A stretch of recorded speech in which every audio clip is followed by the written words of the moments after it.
Hello everyone, welcome to chemistry है। ਅੱਜ ਬੇਟੇ ਆਪਾਂ ਕਾਫੀ ਰਿਕੁਐਸਟਡ ਵੀਡੀਓ ਹੈ ਬਾਇਓਮੋਲੀਕਿਊਲਸ ਦੇ ਵਿੱਚੋਂ ਇੰਪੋਰਟੈਂਟ ਕੁਐਸਚਨਸ। ਸੋ ਇਹਨਾਂ ਨੂੰ ਆਪਾਂ ਅੱਜ ਸਟੱਡੀ ਕਰਨਾ ਹੈ। But before I start with the video, ਮੈਂ ਬੇਟੇ ਤੁਹਾਨੂੰ ਸਾਰਿਆਂ ਨੂੰ ਇੱਕ ਚੀਜ਼ ਰਿਪੀਟਡਲੀ ਕਹਿਣਾ ਚਾਹੂੰਗੀ ਕਿ ਇੰਪੋਰਟੈਂਟ ਕੁਐਸਚਨਸ ਦਾ ਮਤਲਬ ਇਹ ਬਿਲਕੁਲ ਨਹੀਂ ਹੁੰਦਾ ਕਿ 100% ਗਾਰੰਟੀ ਹੋਗੀ ਕਿ ਇਹਨਾਂ ਦੇ ਵਿੱਚੋਂ ਹੀ ਆਏਗਾ। ਬੇਟੇ ਮੈਂ ਜਿਹੜੇ ਇੰਪੋਰਟੈਂਟ ਕੁਐਸਚਨਸ ਦੇ ਰਹੀ ਹਾਂ ਉਹਦੇ ਵਿੱਚ ਤਕਰੀਬਨ ਮੇਰੀ ਕੋਸ਼ਿਸ਼ ਹੁੰਦੀ ਹੈ ਕਿ ਪਿਛਲੇ ਸਾਲਾਂ ਦੇ ਵਿੱਚ ਪੁੱਛੇ ਗਏ ਜਿਹੜੇ ਸਵਾਲ ਹੈ ਉਹਨਾਂ ਨੂੰ ਸ਼ਾਮਿਲ ਕੀਤਾ ਜਾਏ, ਪਲੱਸ ਸਾਰੇ ਟੌਪਿਕਸ ਜਿਹੜੇ ਹੈ ਉਹ ਕੁਝ ਗਿਨੇ ਚੁਣੇ 10-20 ਸਵਾਲਾਂ ਦੇ ਵਿੱਚ ਹੀ ਕਵਰ ਹੋ ਜਾਣ, ਚੈਪਟਰ ਦਾ ਕੋਈ ਪਾਰਟ ਰਹਿ ਨਾ ਜਾਏ। ਬਟ ਫਿਰ ਵੀ all of you are aware and smart enough ਕਿ ਤੁਸੀਂ ਇੰਨੀ ਚੀਜ਼ ਸਮਝ ਸਕਦੇ ਹੋ ਬੇਟਾ ਕਿ ਬਹੁਤ ਸਾਰੀਆਂ ਚੀਜ਼ਾਂ ਫਿਰ ਵੀ ਕਿਤੇ ਨਾ ਕਿਤੇ ਰਹਿ ਜਾਂਦੀਆਂ, ਔਰ ਜੇ ਕਿਤੇ ਅਨਐਕਸਪੈਕਟਡ ਪੇਪਰ ਆ ਜਾਏ ਤਾਂ ਆਪਾਂ ਇਸ ਚੀਜ਼ ਨੂੰ ਬਿਲਕੁਲ ਗਾਰੰਟੀ ਨਹੀਂ ਕਰ ਸਕਦੇ, ਬਿਲਕੁਲ ਅਸ਼ੋਰ ਨਹੀਂ ਕਰ ਸਕਦੇ ਕਿ ਸਵਾਲ ਇਹਨਾਂ ਤੋਂ ਇਲਾਵਾ ਨਹੀਂ ਆਣਗੇ। ਬਟ ਹਾਂ, ਕਈ ਬੱਚੇ ਇਦਾਂ ਦੇ ਹੁੰਦੇ ਨਾ ਜਿਨ੍ਹਾਂ ਨੇ ਵੀ ਹਾਲੇ ਤੱਕ ਤਿਆਰੀ ਨਹੀਂ ਕੀਤੀ ਜਾਂ ਕੌਨਫੀਡੈਂਸ ਨਹੀਂ ਬਣ ਰਿਹਾ, ਤਾਂ ਉਹਨਾਂ ਬੱਚਿਆਂ ਦੇ ਲਈ ਇਹ ਹੈ ਕਿ ਜੇ ਆਪਾਂ ਇਹਨਾਂ ਸਵਾਲਾਂ ਦੀ ਪ੍ਰੈਕਟਿਸ ਕਰਦੇ ਹਾਂ ਤਾਂ ਕੁਝ ਕੌਨਫੀਡੈਂਸ ਬਿਲਡਅਪ ਹੋ ਜਾਏਗਾ, ਔਰ ਇਹਨਾਂ ਸਵਾਲਾਂ ਦੇ ਪੈਟਰਨ ਤੇ ਹੀ ਦੂਸਰੇ ਸਵਾਲ ਹੋਣਗੇ ਜਿਹੜੇ ਤੁਸੀਂ ਕਰ ਸਕੋਗੇ। ਸੋ ਮੇਨਲੀ ਮੇਰਾ ਮੋਟਿਵ ਹੈ ਤੁਹਾਡੇ 'ਚ ਕੌਨਫੀਡੈਂਸ ਬਿਲਡਅਪ ਕਰਨਾ ਕਿ ਯੈਸ, ਐਗਜ਼ਾਮ ਦੇ ਵਿੱਚ ਜਿਹੜੇ ਸਵਾਲ ਆਣਗੇ ਉਹਨਾਂ ਨੂੰ ਅਸੀਂ ਟੈਕਲ ਕਰ ਲਾਂਗੇ, ਹੈਂਡਲ ਕਰ ਲਵਾਂਗੇ ਵਾਈਜ਼ਲੀ। ਸੋ ਬਾਇਓਮੋਲੀਕਿਊਲ ਚੈਪਟਰ ਦੇ ਵਿੱਚ ਬੇਟਾ ਆਪਣੇ ਕੋਲੇ ਟੋਟਲ 3 ਮਾਰਕਸ ਦੇ ਕੁਐਸਚਨਸ ਪੁੱਛੇ ਜਾਣੇ ਹੈ। ਇਹ 3 ਮਾਰਕਸ ਜਿਹੜੇ ਹੈ ਇਹਨਾਂ ਦੇ ਲਈ ਆਪਾਂ ਨੂੰ ਇੱਕ ਤਾਂ ਕਰਨਾ ਪਏਗਾ 1 ਮਾਰਕ ਕੁਐਸਚਨ, ਔਰ ਇੱਕ ਕੁਐਸਚਨ ਹੋਏਗਾ 2 ਮਾਰਕਸ ਦਾ। ਸੋ ਟੋਟਲ ਆਪਣੇ ਕੋਲੇ ਹੋਣਗੇ ਇੱਥੇ 3 ਮਾਰਕਸ ਦੇ ਕੁਐਸਚਨਸ ਜਿਹੜੇ ਆਪਾਂ ਇਨਸ਼ੋਰ ਕਰਨੇ ਆ। ਠੀਕ ਹੈ, ਸੋ 3 ਮਾਰਕਸ ਇਨਸ਼ੋਰ ਕਰਨ ਦੇ ਲਈ ਆਪਾਂ ਨੂੰ ਪਹਿਲਾਂ ਤਾਂ ਮੈਂ ਤੁਹਾਨੂੰ ਰਿਕਮੈਂਡ ਕਰੂੰਗੀ ਬੇਟਾ ਕਿ ਇਸ ਚੈਪਟਰ ਨੂੰ ਰਿਵਾਈਜ਼ ਕਰ ਲੈਣਾ ਬਹੁਤ ਜ਼ਰੂਰੀ ਹੈ, ਔਰ ਇਹਦੇ ਲਈ ਬੇਟਾ ਇੱਕ ਫੁੱਲ ਚੈਪਟਰ ਵੀਡੀਓ 1 ਸ਼ਾਟ ਵੀਡੀਓ ਬਣਾਇਆ ਹੋਇਆ ਹੈ। ਸੋ ਆਈ ਵੁੱਡ ਰਿਕਮੈਂਡ ਕਿ ਤੁਸੀਂ ਉਹਨੂੰ ਪਹਿਲਾਂ ਜ਼ਰੂਰ ਦੇਖੋ। ਠੀਕ ਹੈ, ਔਰ ਦੂਸਰੀ ਚੀਜ਼ ਹੈ ਕਿ ਇੰਪੋਰਟੈਂਟ ਕੁਐਸਚਨਸ ਤੇ ਉਹਨਾਂ ਦੇ ਆਨਸਰਸ ਜਿਹੜੇ ਹੈ ਉਹਨਾਂ ਨੂੰ ਸਟੱਡੀ ਕਰੋ। ਸੋ ਬੇਟਾ ਇੱਥੇ ਮੈਂ ਤੁਹਾਡੇ ਸਾਹਮਣੇ ਪਹਿਲਾਂ ਆਪਾਂ ਰਿਵੀਜ਼ਨ ਕਰਨੀ ਹੈ ਤੇ ਫਿਰ ਕੁਝ ਇਸ ਤਰੀਕੇ ਦੇ ਮੈਂ ਕੁਐਸਚਨਸ ਜਿਹੜੇ ਆ ਉਹ ਤੁਹਾਡੇ ਲਈ ਪ੍ਰਿਪੇਅਰ ਕੀਤੇ हैं ਤੇ ਇਹਨਾਂ ਨੂੰ ਆਪਾਂ ਸਟੱਡੀ ਕਰਾਂਗੇ। But first of all revision एक बारी ਜਿਹੜੀ ਤੁਸੀਂ ਜੇ ਫੁੱਲ ਰਿਵੀਜ਼ਨ ਚਾਹੁੰਦੇ ਹੋ ਤਾਂ ਇੱਕ 1 ਸ਼ਾਟ ਵੀਡੀਓ ਦੇ ਵਿੱਚੋਂ ਵੀ ਲੈ ਸਕਦੇ ਹੋ, ਅਦਰਵਾਈਜ਼ ਤੁਸੀਂ ਇੱਥੋਂ ਦੀ ਵੀ ਰਿਵਾਈਜ਼ ਕਰ ਸਕਦੇ ਹੋ। ਸੋ ਆਪਣੇ ਕੋਲੇ ਸਭ ਤੋਂ ਪਹਿਲਾਂ ਬਾਇਓਮੋਲੀਕਿਊਲਸ ਦੇ ਵਿੱਚ ਬਾਇਓਮੋਲੀਕਿਊਲਸ ਦੀ ਡੈਫੀਨੇਸ਼ਨ ਹੈ। ਬਾਇਓਮੋਲੀਕਿਊਲ ਐਸੇ ਬੜੇ ਸਾਈਜ਼ ਦੇ ਮੋਲੀਕਿਊਲ ਹੁੰਦੇ हैं ਜਿਹੜੇ ਕਿ ਕਾਫੀ ਕੰਪਲੈਕਸ ਹੁੰਦੇ हैं ਤੇ ਲਾਈਫ ਨੂੰ ਸਸਟੇਨ ਕਰਨ ਲਈ ਜ਼ਰੂਰੀ ਹੈ। ਇਹਨਾਂ ਦੇ ਵਿੱਚ ਜੋ ਆਪਣੇ ਕੋਰਸ 'ਚ ਹੈ प्रोटीन्स है, न्यूक्लिक एसिड है, एंजाइम, हार्मोन्स, विटामिन्स ते मेनली कार्बोहाइड्रेट्स। तो सब तो पहला कार्बोहाइड्रेट्स आते हैं। इन्हां दा जनरल फॉर्मूला कार्बन जिन्ने है X, water will be Y। तो ये ऑप्टिकली एक्टिव हुंदे हैं, पॉलीहाइड्रोक्सी एल्डिहाइड या कीटोन हुंदे हैं। तो व्हाट आर कार्बोहाइड्रेट्स दे विच अपना answer polyhydroxy aldehyde and ketone होना चाहिए है। फिर आ जाता है कि असी कार्बोहाइड्रेट्स नू क्लासीफाई करते हैं on the basis of hydrolysis. इनदे विच आते हैं मोनोसैकेराइड, ओलिगोसैकेराइड ते पॉलीसैकेराइड। ओलिगोसैकेराइड जिहड़े हैं वो di, tri, tetra so on हो सकते हैं। मोनोसैकेराइड की हुंदे हैं? मोनोसैकेराइड हुंदे हैं जिन्हां दे विच कार्बोहाइड्रेट्स नू फर्दर हाइड्रोलाइज नहीं किया जा सकता इनटू सिंपलर कंपाउंड। इन्हां नू आपां एल्डोजिस ते कीटोजिस कह दिंदे हैं, डिपेंड करता है जे एल्डिहाइड ग्रुप है तो एल्डोज, जे कीटोनिक ग्रुप है तो कीटोज। हुण ग्लूकोज जिहड़ा एल्डोहेक्सोज है 6 कार्बन वाला एल्डिहाइड ग्रुप वाला कार्बोहाइड्रेट है, और फ्रक्टोज जिहड़ा है वो 6 कार्बन वाला कीटोनिक कार्बोहाइड्रेट है। ओलिगोसैकेराइड दे विच अपने कोले 2 तरह दे मतलब 2 तो लैके 9 इन्ने अपने कोले मोनोमेरिक यूनिट हो सकते हैं, मोनोसैकेराइड यूनिट हो सकते हैं। ਜਦੋਂ ਆਪਾਂ ਹਾਈਡਰੋਲਿਸਿਸ ਕਰਾਂਗੇ ਨਾ ਤਾਂ 2 3 4 5 6 7 8 9 ਤੱਕ ਮੋਨੋਸੈਕਰਾਈਡ ਯੂਨਿਟਸ ਜਿਹੜੇ ਹੈ ਉਹ ਆਪਾਂ ਨੂੰ ਅਬਟੇਨ ਹੋਣਗੇ। ਹੁਣ ਆਪਣੇ ਕੋਲੇ ਸਭ ਤੋਂ ਇੰਪੋਰਟੈਂਟ ਹੈ ਗੈਲੈਕਟੋਜ਼, ਜਿਹਨੂੰ ਆਪਾਂ ਵਾਟਰ 'ਚ ਪਾਉਂਦੇ ਹਾਂ ਤਾਂ ਗਲੂਕੋਜ਼ ਤੇ ਲੈਕਟੋਜ਼ ਦੋ ਮਿਲਦੇ हैं। ਦੈਨ ਸੁਕਰੋਜ਼ ਦੇ ਵਿੱਚ ਆਪਾਂ ਨੂੰ ਗਲੂਕੋਜ਼ ਤੇ ਫਰਕਟੋਜ਼ ਮਿਲਦੇ हैं। ਇਸ ਦੇ ਬਾਅਦ ਬੇਟਾ ਆਪਾਂ ਇਹ ਕਾਰਬੋਹਾਈਡਰੇਟ ਪਲਾਂਟਸ 'ਚ ਬਣਦੇ हैं ਥਰੂ ਫੋਟੋਸਿੰਥੇਸਿਸ, ਜਿਹਦੀ ਡੈਫੀਨੇਸ਼ਨ ਤੁਸੀਂ ਕਰਦੇ ਆ ਰਹੇ ਹੋ। ਫੋਟੋਸਿੰਥੇਸਿਸ ਦੇ ਵਿੱਚ ਲਾਈਟ ਰਿਐਕਸ਼ਨ ਤੇ ਡਾਰਕ ਰਿਐਕਸ਼ਨ ਹੁੰਦੇ ਹੈ। ਡਾਰਕ ਰਿਐਕਸ਼ਨ ਜਿਹੜੀਆਂ ਉਹ ਲਾਈਟ ਤੇ ਡਿਪੈਂਡ ਨਹੀਂ ਕਰਦੀਆਂ, ਬਲਕਿ ਉਹ ਹਨੇਰੇ 'ਚ ਹੁੰਦੀਆਂ, ਡਾਰਕ 'ਚ ਹੁੰਦੀਆਂ, ਤੇ ਇਹਨਾਂ ਦੇ ਵਿੱਚ ATP ਨੂੰ ਇਸਤੇਮਾਲ ਕੀਤਾ ਜਾਂਦਾ ਹੈ ਤਾਂ ਕਿ ਕਾਰਬਨ ਡਾਈਆਕਸਾਈਡ ਔਰ ਹਾਈਡਰੋਜਨ ਦੀ ਮਦਦ ਦੇ ਨਾਲ ਕਾਰਬੋਹਾਈਡਰੇਟ ਬਣਾਏ ਜਾ ਸਕਣ। ਸੋ ਕਾਰਬੋਹਾਈਡਰੇਟ ਫੋਟੋਸਿੰਥੇਸਿਸ ਦੇ ਵਿੱਚ ਬਣਾਏ ਜਾਂਦੇ ਆ ਪਲਾਂਟਸ ਦੁਆਰਾ। ਦੈਨ ਆਪਾਂ ਕਾਰਬੋਹਾਈਡਰੇਟਸ ਨੂੰ ਸ਼ੂਗਰਸ ਤੇ ਨਾਨ ਸ਼ੂਗਰਸ ਕਹਿੰਦੇ ਆ। ਜੇ ਤਾਂ ਸਵੀਟ ਇਨ ਟੇਸਟ ਹੈਗੇ ਆ ਤਾਂ ਅਸੀਂ ਕਹਿ ਦਾਂਗੇ ਸ਼ੂਗਰਸ, ਤੇ ਜੇ ਟੇਸਟਲੈਸ ਹੈ ਤਾਂ ਅਸੀਂ ਕਹਿ ਦਾਂਗੇ ਨਾਨ ਸ਼ੂਗਰਸ। ਰਿਡਿਊਸਿੰਗ ਸ਼ੂਗਰ ਕਿਹੜੀਆਂ ਹੁੰਦੀਆਂ ਬੇਟੇ? ਜਿਨ੍ਹਾਂ ਕੋਲੇ ਫ੍ਰੀ ਐਲਡੀਹਾਈਡ ਜਾਂ ਕੀਟੋਨਿਕ ਗਰੁੱਪ ਹੈ ਤੇ ਉਹ ਟੋਲਨ ਰੀਏਜੈਂਟ ਨੂੰ ਰਿਡਿਊਸ ਕਰ ਦੇਣ ਜਾਂ ਫੈਲਿੰਗ ਸੋਲਿਊਸ਼ਨ ਨੂੰ ਰਿਡਿਊਸ ਕਰ ਦੇਣ, ਉਹਨਾਂ ਨੂੰ ਕਹਿੰਦੇ ਆ ਰਿਡਿਊਸਿੰਗ ਸ਼ੂਗਰ। ਤੇ ਇਹਦੇ ਵਿੱਚ ਆਪਣੇ ਕੋਲੇ ਡੀ ਗਲੂਕੋਜ਼, ਡੀ ਫਰਕਟੋਜ਼, ਮਾਲਟੋਜ਼, ਲੈਕਟੋਜ਼, ਇਹ ਇੰਪੋਰਟੈਂਟ ਰਿਡਿਊਸਿੰਗ ਸ਼ੂਗਰਸ ਹੈ। ਇੱਕ ਸਵਾਲ ਜਿਹੜਾ ਨਾਨ ਰਿਡਿਊਸਿੰਗ ਸ਼ੂਗਰ ਤੇ ਪੁੱਛਿਆ ਜਾਂਦਾ ਹੈ ਉਹ ਹੈ ਕਿ ਸੁਕਰੋਜ਼ ਜਿਹੜਾ ਹੈ ਉਹ ਨਾਨ ਰਿਡਿਊਸਿੰਗ ਸ਼ੂਗਰ ਹੈ ਜਾਂ ਰਿਡਿਊਸਿੰਗ ਸ਼ੂਗਰ। तो सुक्रोज ਜਿਹੜਾ ਹੈ नॉन रिड्यूसिंग शुगर है। Famous example of non reducing sugar is sucrose. एक काफ़ी इंपॉर्टेंट कंसैप्ट है म्यूटा रोटेशन का। तो म्यूटा रोटेशन की होंदी है बेटा? म्यूटा रोटेशन होंदी है जो स्पैसिफिक रोटेशन दे विच चेंज आ जाए। बेटे मैं बार बार कह रही हैं म्यूटा रोटेशन बहुत ही इंपॉर्टेंट कंसैप्ट है। इहदे ते इंडिविजुअली सवाल लेटर ऑन भी पूछा गया है। जे ਆਪਾਂ अल्फा डी ग्लूकोज ਤੇ बीटा डी ग्लूकोज ਜੇ ਆਪਾਂ ਅਲੱਗ-ਅਲੱਗ ਥਾਂ ਤੇ ਸੋਲੂਸ਼ਨ ਲੈ ਲਈਏ, ਇੱਕ ਬੀਕਰ 'ਚ ਅਲਫਾ ਡੀ ਗਲੂਕੋਜ਼ ਲੈ ਲਈਏ, ਉਹਦੀ ਸਪੈਸੀਫਿਕ ਰੋਟੇਸ਼ਨ ਹੋਏਗੀ 111। ਦੂਜੇ ਬੀਕਰ 'ਚ ਆਪਾਂ ਲੈ ਲਈਏ ਬੀਟਾ ਡੀ ਗਲੂਕੋਜ਼, ਉਹਦੀ ਸਪੈਸੀਫਿਕ ਰੋਟੇਸ਼ਨ ਹੋਏਗੀ 19.2। ਠੀਕ ਹੈ, ਬਟ ਜਦੋਂ ਅਸੀਂ ਥੋੜੀ ਦੇਰ ਬਾਅਦ ਦੇਖਾਂਗੇ ਤਾਂ ਦੋਨਾਂ ਹੀ ਬੀਕਰਸ ਦੇ ਵਿੱਚ ਮਟੀਰੀਅਲ ਦੀ ਸਪੈਸੀਫਿਕ ਰੋਟੇਸ਼ਨ ਜਿਹੜੀ ਹੈ 52.5 ਹੋ ਜਾਏਗੀ।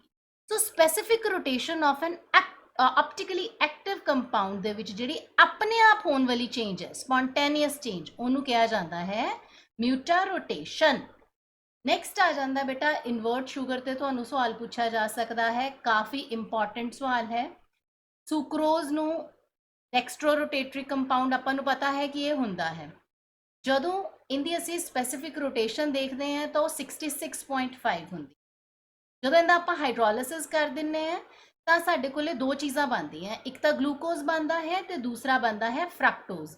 ਗਲੂਕੋਜ਼ ਦੀ ਜਿਹੜੀ ਡੈਕਸਟਰੋ ਰੋਟੇਟਰੀ ਹੋਣ ਦੇ ਬਾਵਜੂਦ ਇਹਦੀ ਸਪੈਸੀਫਿਕ ਰੋਟੇਸ਼ਨ ਹੈ ਉਹ 52.5 ਡਿਗਰੀ ਹੈ, ਔਰ ਫਰਕਟੋਜ਼ ਦੀ ਲੀਵੋ ਰੋਟੇਟਰੀ ਹੋਣ ਕਰਕੇ ਅਸੀਂ ਮਾਈਨਸ ਇੱਥੇ ਲਗਾ ਦਿੰਨੇ ਆ 92.4 ਡਿਗਰੀ। ਤਾਂ ਇਹਨਾਂ ਦੋਨਾਂ ਦੇ ਮਿਕਸਚਰ ਦੇ ਵਿੱਚੋਂ, ਮਤਲਬ ਗਲੂਕੋਜ਼ ਤੇ ਫਰਕਟੋਜ਼ ਦੇ ਵਿੱਚੋਂ ਓਵਰਆਲ ਜੇ ਅਸੀਂ ਦੇਖਦੇ ਹਾਂ ਤਾਂ ਮਿਕਸਚਰ ਦੀ ऑप्टिकल रोटेशन ਜਿਹੜੀ ਹੈ ਉਹ ਲੀਵੋ ਰੋਟੇਟਰੀ ਬਣੇਗਾ, ਕਿਉਂਕਿ ਫਰਕਟੋਜ਼ ਦੀ ਲੀਵੋ ਰੋਟੇਟਰੀ ਮੋਸ਼ਨ ਜ਼ਿਆਦਾ ਹੈ ਗਲੂਕੋਜ਼ ਦੀ ਡੈਕਸਟਰੋ ਰੋਟੇਟਰੀ ਨਾਲ। ਸੋ ਸਪੈਸੀਫਿਕ ਰੋਟੇਸ਼ਨ ਦੀ ਚੇਂਜ ਦੇਖੋ, ਸੁਕਰੋਜ਼ ਦੇ ਕੇਸ 'ਚ ਸੀਗਾ 66.5 ਪਲੱਸ ਦੇ ਵਿੱਚ, ਤੇ ਹੁਣ ਜਦੋਂ ਇਹਨੂੰ ਪਾਣੀ 'ਚ ਪਾਤਾ ਤਾਂ ਆਪਣੇ ਕੋਲੇ ਨੈਟ ਜਿਹੜਾ ਹੈ ਲੀਵੋ ਰੋਟੇਟਰੀ ਹੋ ਗਿਆ।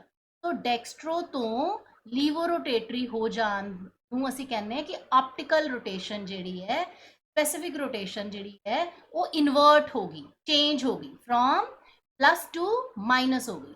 ਇਸ ਚੇਂਜ ਨੂੰ ਕਿਹਾ ਜਾਂਦਾ ਹੈ ਇਨਵਰਸ਼ਨ।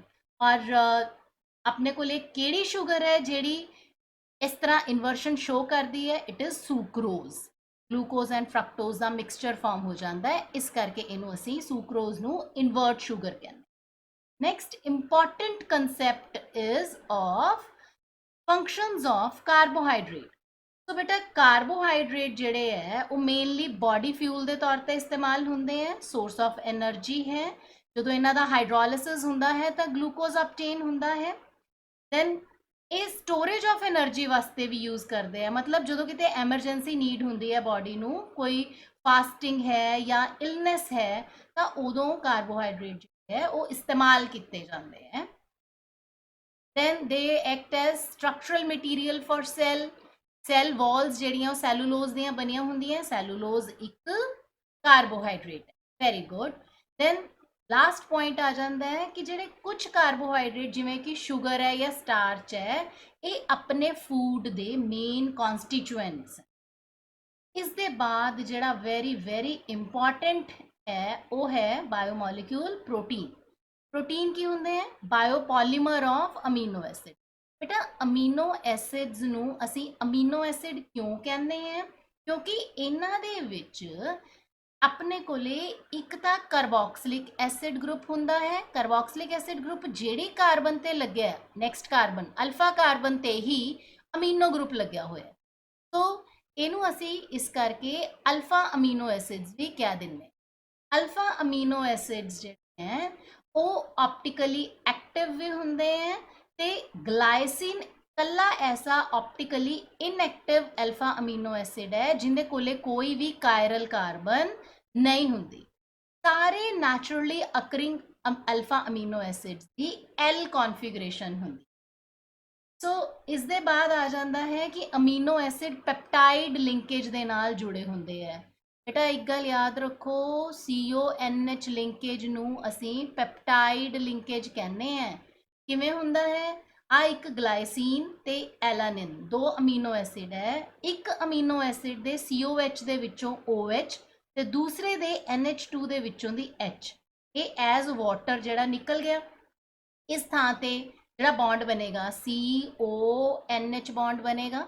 ਦਿਸ ਇਜ਼ ਪੈਪਟਾਈਡ ਲਿੰਕੇਜ, ਔਰ ਇਹਦੇ ਵਿੱਚ ਗਲਾਈਸਿਨ ਤੇ ਐਲਾਨਿਨ ਜੁੜ ਗਏ, ਦੋ ਅਮੀਨੋ ਐਸਿਡ ਆਪਸ ਦੇ ਵਿੱਚ ਕੰਬਾਈਨ ਹੋ ਗਏ। ਇਸ ਬੌਂਡ ਨੂੰ ਅਸੀਂ ਕਵਾਂਗੇ ਪੈਪਟਾਈਡ ਬੌਂਡ, ਠੀਕ ਹੈ। ਤੇ ਜਦੋਂ hundreds and thousands of amino acid combine ਕਰਦੇ ਹੈ ਤਾਂ ਲੌਂਗ ਚੇਨ ਬਣ ਜਾਂਦੀ ਹੈ, ਜਿਹਨੂੰ ਪੋਲੀਪੈਪਟਾਈਡ ਜਾਂ ਪ੍ਰੋਟੀਨ ਵੀ ਕਹਿ ਦਿੰਦੇ। Next very important question is zwitter ion. Zwitter ion की हुंदा बेटा?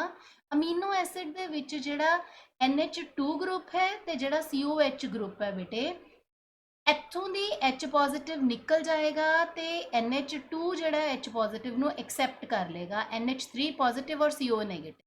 तो जिहड़ा इदां दा डाईपोलर आयन बनदा है उहनूं कहा जांदा है ज्विटर आयन। ज्विटर आयन बेटा बहुत ही इंपॉर्टेंट क्वेश्चन है, इनू इग्नोर नहीं करना। तो ये ग्लाइसिन का ज्विटर आयन इत्थे बना के दिखाया गया है, इत्थों दी H पॉजिटिव कढ़नी है तो इत्थे H पॉजिटिव ऐड कर देनी, तो एज अ रिजल्ट इत्थे नेगेटिव चार्ज और इत्थे पॉजिटिव चार्ज आ जाएगा। अल्फा अमीनो एसिड्स की जिहड़ी एम्फोटेरिक नेचर है, इहदे ते भी काफ़ी सवाल पूछे जाते हैं। क्यों? क्योंकि अमीनो एसिड जिहड़े ज्विटर आयन शक्ल च एग्जिस्ट करते हैं, यानी कि डायपोलर आयन की शक्ल दे विच पुनः ज्विटर आयन है, ठीक है।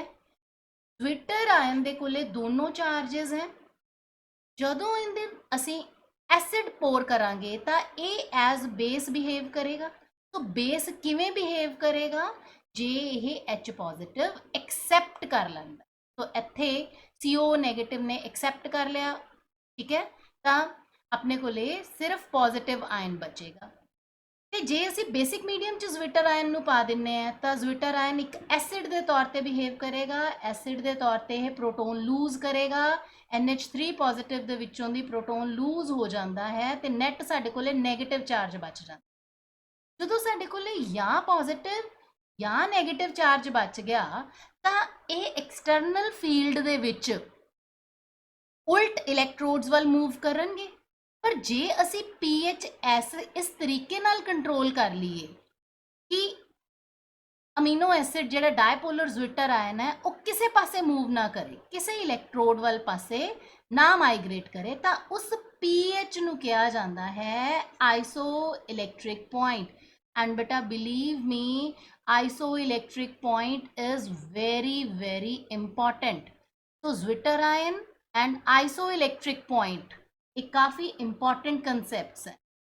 नेक्स्ट बायोमोलिक्यूल है न्यूक्लिक एसिड, जिंदे च असीं DNA एंड आरएनए बारे पढ़ते हैं। डीएनए मतलब deoxyribose nucleic acid and RNA means ribonucleic acid. तो ਜਦੋਂ ਬੇਸ ਤੇ ਸ਼ੂਗਰ ਕੰਬਾਈਨ ਕਰਦੇ ਆ ਤਾਂ ਨਿਊਕਲੀਓਸਾਈਡ ਬਣਦਾ ਹੈ, ਤੇ ਜਦੋਂ base sugar and phosphate group ਹੁੰਦਾ ਹੈ ਤਾਂ ਦੈਟ ਇਜ਼ ਨਿਊਕਲੀਓਟਾਈਡ। ਸੋ ਆਪਣੇ ਕੋਲੇ ਨਿਊਕਲਿਕ ਐਸਿਡ ਦੇ ਪ੍ਰਾਇਮਰੀ ਸਟਰਕਚਰ ਦੇ ਵਿੱਚ ਤਿੰਨ ਚੀਜ਼ਾਂ ਹੁੰਦੀਆਂ, ਇੱਕ ਤਾਂ ਪੈਂਟੋਜ਼ ਸ਼ੂਗਰ ਹੁੰਦੀ ਹੈ, ਦੂਸਰਾ ਆਪਣੇ ਕੋਲੇ ਨਾਈਟ੍ਰੋਜਨਸ ਬੇਸਿਸ ਹੁੰਦੇ हैं ਜਿਨ੍ਹਾਂ ਨੂੰ ਅਸੀਂ ਪਿਊਰਿਨਸ ਐਂਡ ਪਿਰਾਮਿਡਿਨਸ ਦੋ ਕੈਟੇਗਰੀਜ਼ 'ਚ ਡਿਵਾਈਡ ਕਰ ਲੈਂਦੇ ਹਾਂ, और तीसरा फॉस्फेट ग्रुप ਹੁੰਦਾ है फ्रॉम फॉस्फोरिक एसिड। डीऑक्सीराइबोज ਤੇ ਰਾਈਬੋਜ਼ ਇਹ ਅਲੱਗ-ਅਲੱਗ ਸ਼ੂਗਰਸ हैं। डीएनए ਦੇ ਵਿੱਚ ਐਡੇਨਿਨ, ਗੁਆਨਿਨ ਇਹ ਜਿਹੜੇ ਹੈ ਪਿਊਰਿਨ ਬੇਸਿਸ ਹੁੰਦੇ हैं, ਸਾਈਟੋਸਿਨ ਤੇ ਥਾਇਮਿਨ ਜਿਹੜੇ ਹੈ ਪਿਰਾਮਿਡਿਨਸ ਹੁੰਦੇ हैं। ਆਰਐਨਏ ਦੇ ਵਿੱਚ ਮੇਨ ਫਰਕ ਕੀ ਹੈ ਕਿ ਇਹਦੇ 'ਚ ਯੂਰਾਸਿਲ ਹੁੰਦਾ ਹੈ ਜੋ ਕਿ ਡੀਐਨਏ 'ਚ ਨਹੀਂ ਹੁੰਦਾ। ਡੀਐਨਏ 'ਚ ਥਾਇਮਿਨ ਹੁੰਦਾ ਹੈ ਤੇ ਆਰਐਨਏ ਦੇ ਵਿੱਚ ਯੂਰਾਸਿਲ ਹੁੰਦਾ, ਯਾਦ ਰੱਖਣਾ। ਡੀਐਨਏ ਦੇ ਜਿਹੜੇ ਦੋ ਸਟ੍ਰੈਂਡਸ ਹੈ ਬੇਟੇ, ਡੀਐਨਏ ਦਾ ਸਟਰਕਚਰ ਤੁਹਾਨੂੰ ਸਾਰਿਆਂ ਨੂੰ ਪਤਾ ਹੋਣਾ ਕਿ it's a double helix structure. ਜਿਹੜੇ ਆ ਵਾਲੇ ਦੋ ਸਟ੍ਰੈਂਡਸ ਹੈ ਨਾ, they are complementary to each other. Complementary ਦਾ ਮਤਲਬ ਕੀ ਹੈ ਕਿ ਜੇ ਇੱਕ ਪਾਸੇ ਇੱਕ ਸਟ੍ਰੈਂਡ ਤੇ ਐਡੇਨਿਨ ਲੱਗਿਆ ਹੈ ਤਾਂ ਇਹਨੇ ਦੂਜੇ ਪਾਸੇ ਥਾਇਮਿਨ ਨਾਲ ਹੀ ਕੰਬਾਈਨ ਕਰਨਾ, ਤੇ ਜੇ ਇੱਕ ਪਾਸੇ ਸਾਈਟੋਸਿਨ ਲੱਗੇ ਹੈ ਤਾਂ ਦੂਜੇ ਪਾਸੇ ਗੁਆਨਿਨ ਨਾਲ ਹੀ ਕੰਬਾਈਨ ਕਰਨਾ। ਠੀਕ ਹੈ, तो ਜਿਹੜੇ ਦੋ ਸਟ੍ਰੈਂਡਸ ਹੈ ਇੱਕ ਦੂਜੇ ਦੇ ਪੂਰਕ ਹੁੰਦੇ ਹੈ, ਇਸ ਕਰਕੇ ਇਹਨੂੰ ਕਹਿੰਦੇ ਆ ਕਿ they are complementary to each other. RNA ਦਾ ਸਿੰਗਲ ਸਟ੍ਰੈਂਡਡ ਸਟਰਕਚਰ ਹੁੰਦਾ ਤੇ ਤਿੰਨ ਟਾਈਪਸ ਹੁੰਦੀਆਂ, ਮੈਸੇਂਜਰ ਆਰਐਨਏ, ਰਾਈਬੋਸੋਮਲ ਆਰਐਨਏ ਤੇ ਟ੍ਰਾਂਸਫਰ ਆਰਐਨਏ। ਤੇ ਕਈ ਵਾਰੀ ਆਪਣੇ ਕੋਲੇ ਬੇਟਾ ਗਲੂਕੋਜ਼ ਦੀਆਂ ਕੈਮੀਕਲ ਰਿਐਕਸ਼ਨਸ ਪੁੱਛ ਲਿਆ ਜਾਂਦੀਆਂ। ਸੋ ਇੱਥੇ 1 2 3 4 5 ਤੇ 6 7 8 ਇਹ ਗਲੂਕੋਜ਼ ਦੀਆਂ ਕੈਮੀਕਲ ਰਿਐਕਸ਼ਨਸ 8 ਦਿੱਤੀਆਂ ਜਿਨ੍ਹਾਂ ਨੂੰ ਆਪਾਂ ਯਾਦ ਕਰਨਾ ਹੈ, ਐਗਜ਼ਾਮ 'ਚ ਪੁੱਛਿਆ ਜਾ ਸਕਦਾ। ਐਂਡ ਰਿਵੀਜ਼ਨ ਤਦ ਤੱਕ ਕੰਪਲੀਟ ਨਹੀਂ ਮੰਨੀ ਜਾ ਸਕਦੀ ਜਦ ਤੱਕ ਬੇਟੇ ਅਸੀਂ ਡੀਐਨਏ ਤੇ ਆਰਐਨਏ ਦੇ ਵਿੱਚ ਡਿਫਰੈਂਸਸ ਨੋਟ ਨਹੀਂ ਕਰ ਲੈਂਦੇ। ਲਾਸਟ ਦੇ ਵਿੱਚ ਆਉਂਦੇ ਬੇਟਾ ਆਪਣੇ ਕੋਲੇ ਵਾਈਟਾਮਿਨਸ। ਵਾਈਟਾਮਿਨਸ ਦੀ ਡੈਫੀਨੇਸ਼ਨ ਜਿਹੜੇ ਬਹੁਤ ਹੀ ਵਾਈਟਲ ਹੈ ਔਰ ਮਿਨੀਮਮ ਅਮਾਉਂਟ 'ਚ ਚਾਹੀਦੇ ਹੈ, ਦੋ ਤਰ੍ਹਾਂ ਦੇ ਹੁੰਦੇ ਹੈ, ਫੈਟ ਸੋਲਿਊਬਲ ਤੇ water soluble. Water soluble vitamin B and C, fat soluble ਜਿਹੜੇ ਫੈਟ 'ਚ ਘੁਲਦੇ ਹੈ ADEK। ਇਹਨਾਂ ਦੇ ਕੈਮੀਕਲ ਨੇਮਸ ਔਰ ਇਹਨਾਂ ਤੋਂ ਡੈਫੀਸ਼ੀਐਂਸੀ ਡਿਜ਼ੀਜ਼ਸ ਕਿਹੜੇ ਅਰਾਈਜ਼ ਹੁੰਦੇ ਹੈ, ਇਹ ਬਹੁਤ ਹੀ ਇੰਪੋਰਟੈਂਟ 1 ਮਾਰਕ ਕੁਐਸਚਨਸ ਦੇ ਵਿੱਚ ਜਾਂਦੇ ਹੈ। तो इन्हों याद करना है 1 मार्क क्वेश्चंस दे विच अपने कोले विटामिन दे नेम और डेफिशिएंसी डिजीज ये टेबल तुहानू याद होना चाहिए completely. Now coming to the most important questions जेडे एक्सपैक्टेड क्वेश्चन है, ग्लाइकोसिडिक लिंकेज की होंदी है, पेप्टाइड लिंकेज की है, रिड्यूसिंग शुगर्स की है, नॉन रिड्यूसिंग शुगर की है, इन्वर्शन की है, ਸੁਕਰੋਜ਼ ਨੂੰ, ਮਾਲਟੋਜ਼ ਨੂੰ ਤੇ ਲੈਕਟੋਜ਼ ਨੂੰ ਹਾਈਡਰੋਲਾਈਜ਼ ਕਰਾਂਗੇ ਤਾਂ ਕੀ ਪ੍ਰੋਡਕਟ ਮਿਲਣਗੇ। ਗਲਾਈਕੋਜਨ ਕੀ ਹੁੰਦਾ ਹੈ, ਸਟਾਰਚ ਤੋਂ ਕਿਵੇਂ ਡਿਫਰੈਂਟ ਹੈ, ਆਈਸੋ ਇਲੈਕਟ੍ਰਿਕ ਪੁਆਇੰਟ ਕੀ ਹੈ, ਇਸੈਂਸ਼ੀਅਲ ਤੇ ਨਾਨ ਇਸੈਂਸ਼ੀਅਲ ਅਮੀਨੋ ਐਸਿਡ ਕੀ ਹੁੰਦੇ ਹੈ, ਅਮੀਨੋ ਐਸਿਡ ਐਮਫੋਟੈਰਿਕ ਬਿਹੇਵੀਅਰ ਕਿਉਂ ਸ਼ੋ ਕਰਦਾ ਹੈ, ਡੀਐਨਏ ਦੇ ਦੋ ਸਟ੍ਰੈਂਡ ਆਇਡੈਂਟੀਕਲ ਨਹੀਂ ਹੁੰਦੇ ਬਟ ਉਹ ਕੰਪਲੀਮੈਂਟਰੀ ਹੁੰਦੇ ਹੈ, वाटर सॉल्युबल विटामिन केड़े हैं, न्यूट्रल अमीनो एसिड केड़े हैं, बेसिक अमीनो एसिड केड़े हैं, एसिडिक अमीनो एसिड की होंदे हैं, कार्बोहाइड्रेट्स के यूजेस दसो, म्यूटा रोटेशन की है, प्यूरिन्स की है, पिरामिडिन्स की है, न्यूक्लियोसाइड ते न्यूक्लियोटाइड च की फर्क है। बेटा हुण 1 बाय 1 इन्हां सारियां दे आंसर्स तुहाडे सामने हैं जिन्हां नूं तुसीं अपनी स्क्रीन तो भी देख सकते हो, PDF तो भी देख सकते हो, टैलीग्राम चैनल तो भी लै सकते हो, इस वीडियो नूं इत्थे पॉज करके भी नोट कर सकते हो बेटा इन्हां क्वेश्चनस नूं। जिवें आ म्यूटा रोटेशन वाला क्वेश्चन है, तो इस क्वेश्चन दे विच बेटे आ दो लाइनां बहुत ही इंपॉर्टेंट है कि जे अल्फा डी ग्लूकोज लिता है तो उनकी स्पैसिफिक रोटेशन कुछ समय बाद घट जाएगी 111 तो 52.5, और जब बीटा लिता है तो उनकी म्यूटा रोटेशन जी है कुछ समय बाद बढ़ जाएगी +19 तो +52 तक चली जाएगी। इस दे बाद स्टार्च और सैलूलोज ਦੇ ਵਿੱਚ ਕੀ ਡਿਫਰੈਂਸਸ ਹੈ? ਨਿਊਟਰਲ ਅਮੀਨੋ ਐਸਿਡ ਮਤਲਬ ਜਿੱਥੇ ਅਮੀਨੋ ਔਰ ਕਾਰਬੋਕਸਿਲ ਗਰੁੱਪ ਦੇ ਇਕੁਅਲ ਨੰਬਰ ਹੋਣਗੇ ਉਹ ਹੋਣਗੇ ਨਿਊਟਰਲ ਅਮੀਨੋ ਐਸਿਡ, ਜਿਵੇਂ ਐਲੈਨਿਨ ਐਂਡ ਗਲਾਈਸਿਨ। ਐਸਿਡਿਕ ਅਮੀਨੋ ਐਸਿਡ ਜੇ ਕਾਰਬੋਕਸਿਲ ਗਰੁੱਪਸ ਦੀ ਗਿਣਤੀ ਅਮੀਨੋ ਗਰੁੱਪਸ ਨਾਲੋਂ ਜ਼ਿਆਦਾ ਹੈ, ਜਿਵੇਂ ਗਲੂਟੈਮਿਕ ਐਸਿਡ। ਬੇਸਿਕ ਅਮੀਨੋ ਐਸਿਡ ਜਿੱਥੇ ਅਮੀਨੋ ਗਰੁੱਪਸ ਦੀ ਗਿਣਤੀ ਕਾਰਬੋਕਸਿਲਿਕ ਐਸਿਡ ਨਾਲੋਂ ਜ਼ਿਆਦਾ ਹੈ, ਜਿਵੇਂ ਲਾਈਸਿਨ ਤੇ ਹਿਸਟਿਡਿਨ। ਇਸ ਤਰੀਕੇ ਨਾਲ denaturation, then what are vitamins? Vitamin the classification, fat soluble, water soluble। water soluble ਕਿਹੜੇ ਹੁੰਦੇ ਹੈ? ਜਿਹੜੇ ਪਾਣੀ ਚ ਘੁਲ ਜਾਂਦੇ ਹੈ, ਜਿਵੇਂ ਵਿਟਾਮਿਨ B ਤੇ C।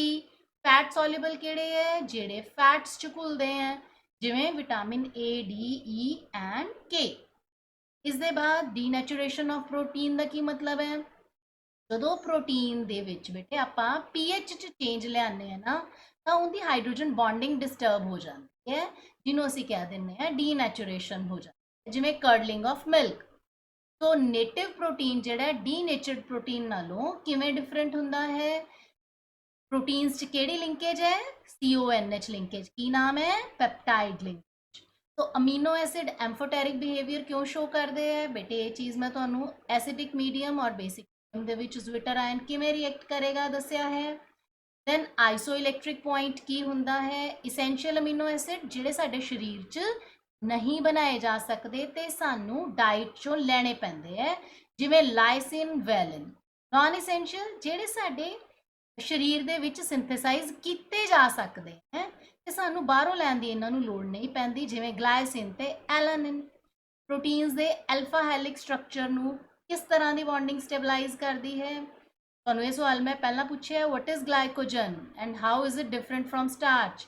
ਗਲਾਈਕੋਜਨ ਬੇਟੇ ਅਲਫਾ ਡੀ ਗਲੂਕੋਜ਼ ਦਾ ਹਾਈਲੀ ਬ੍ਰਾਂਚਡ ਪੋਲੀਮਰ ਹੁੰਦਾ ਹੈ, ਤੇ ਸਟਾਰਚ ਜਿਹੜਾ ਹੈ ਉਹ ਵੀ ਅਲਫਾ ਡੀ ਗਲੂਕੋਜ਼ ਦਾ ਹੀ ਪੋਲੀਮਰ ਹੁੰਦਾ ਹੈ। ਫਰਕ ਕੀ ਹੈ ਕਿ ਇਹਦੇ ਦੋ ਕੰਪੋਨੈਂਟ ਹੁੰਦੇ ਆ, ਇੱਕ ਅਮਾਈਲੋਜ਼ ਔਰ ਇੱਕ ਅਮਾਈਲੋਪੈਕਟਿਨ। ਅਮਾਈਲੋਜ਼ ਲੀਨੀਅਰ ਚੇਨ ਹੈ, ਵਾਟਰ ਸੋਲਿਊਬਲ ਹੈ। ਅਮਾਈਲੋਪੈਕਟਿਨ ਪਾਣੀ 'ਚ ਨਹੀਂ ਘੁਲਦਾ ਤੇ ਬ੍ਰਾਂਚਡ ਪੋਲੀਮਰ। ਮਿਲਕ 'ਚ ਕਿਹੜੀ ਸ਼ੂਗਰ ਪ੍ਰੈਜ਼ੈਂਟ ਹੁੰਦੀ ਹੈ? Yes, it is lactose. So this is very important question. ਔਰ ਲੈਕਟੋਜ਼ ਦਾ ਜਦੋਂ ਹਾਈਡਰੋਲਿਸਿਸ ਕਰਾਂਗੇ ਤਾਂ ਆਪਣੇ ਕੋਲੇ ਗਲੂਕੋਜ਼ ਤੇ ਗੈਲੈਕਟੋਜ਼ ਮਿਲਣਗੇ, ਜਿਸ ਕਰਕੇ ਲੈਕਟੋਜ਼ ਇੱਕ ਡਾਈਸੈਕਰਾਈਡ ਹੈ। ਦੈਨ ਆਪਣੇ ਕੋਲੇ ਸ਼ੂਗਰਸ ਕੀ ਹੈ ਤੇ non sugars? Denaturation of protein again, how denaturation protein is different from native protein.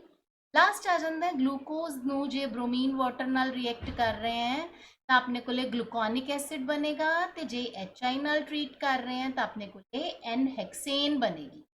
ਇਸੇ ਤਰੀਕੇ ਨਾਲ ਆਪਣੇ ਕੋਲੇ ਜਦੋਂ ਗਲੂਕੋਜ਼ ਨੂੰ HNO3 ਨਾਲ ਆਕਸੀਡੇਸ਼ਨ ਕੀਤੀ ਜਾਂਦੀ ਹੈ ਤਾਂ ਸੈਕਰਿਕ ਐਸਿਡ ਬਣਦਾ ਹੈ, ਔਰ ਜਦੋਂ ਐਸਿਟਿਕ ਐਨਹਾਈਡਰਾਈਡ ਦੇ ਨਾਲ ਟ੍ਰੀਟ ਕਰਦੇ ਹਾਂ ਤਾਂ ਗਲੂਕੋਜ਼ ਪੈਂਟਾ ਐਸੀਟੇਟ ਬਣਦਾ ਹੈ। ਸੋ ਵਿਦ ਦਿਸ ਬੇਟਾ ਆਈ ਹੋਪ ਕਿ ਤੁਹਾਨੂੰ ਸਾਰਿਆਂ ਨੂੰ ਇੰਪੋਰਟੈਂਟ ਕੁਐਸਚਨਸ ਤੋਂ ਆਪਾਂ ਕਿਵੇਂ ਮੈਕਸਿਮਮ ਬੈਨੀਫਿਟ ਲੈਣਾ ਹੈ ਇਹ ਕਲੀਅਰ ਹੋ ਗਿਆ ਹੋਏਗਾ। So with this I wish you all the best. May you get full marks and stay shining, stay smiling, stay safe. All the very best, beta. Thanks for watching.